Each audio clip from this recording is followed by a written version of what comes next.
Đâu ơi, ta mạ dây nào nè, mạ dây ơi nào nè.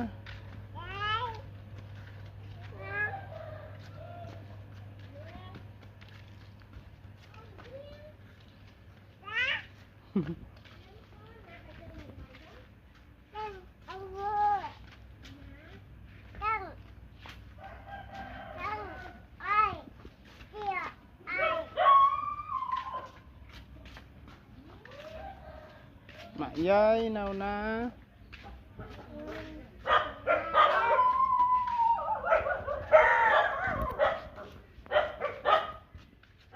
Mạ dây.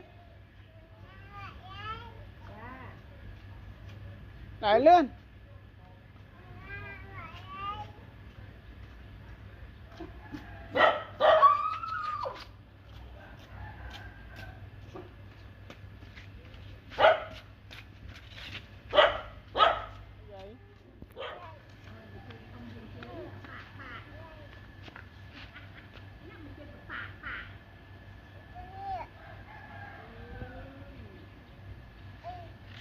Saat á.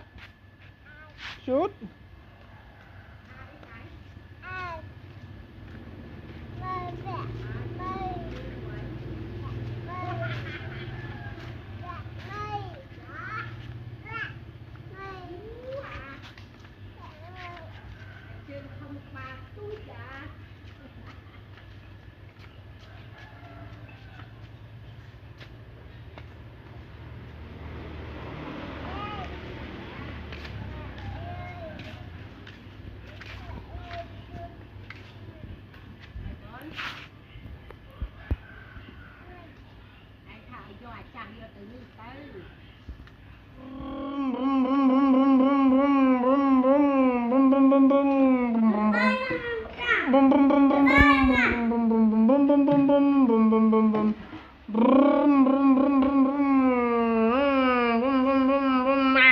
Một vía đánh kẹp.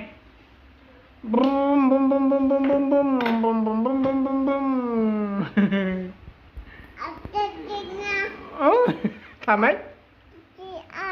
Thầm ấy mấy sẽ đợi bạn. What did you say? Slang để đi nè.